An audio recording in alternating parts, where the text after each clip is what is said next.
का है, कोई 1 लाख, कोई 2 लाख। नहीं, ऐसा कुछ नॉर्मल 25,000 का है ये। अच्छा। जी। पवन सिंह की धर्मपत्नी ज्योति सिंह अभी चुनाव के वजह से काराकाट में लगातार बनी हुई है, सोशल मीडिया पर चर्चाओं में बनी हुई है। उनका साड़ी की कीमत, उनका घड़ी की कीमत जान करके आप हैरान हो जाएंगे। नमस्कार दोस्तों, राधे राधे। आई होप आप सब अच्छे होंगे, मस्त होंगे, स्वस्थ होंगे। अगर चैनल पर आए तो चैनल सब्सक्राइब करके एक प्यारा सा लाइक कमेंट जरूर करें। ज्योति भाभी कहती है कि पवन जी ने आज तक मुझे कभी कुछ भी नहीं दिया है, जो कुछ भी मेरे पास है वो मेरा खुद के दम पे है या फिर मेरे फैमिली ने दिया है।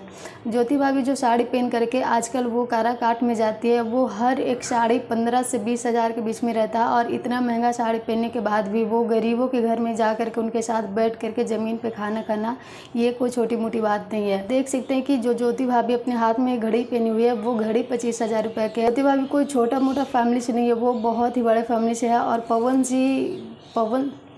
पवन सिंह अपनी पत्नी को क्या समझते नहीं समझते, वो तो अब चुनाव होने के बाद पता चलेगा कि पवन सिंह का घमंड टूटता है या नहीं। वैसे आप अपना राय जरूर दीजिएगा। Thank you.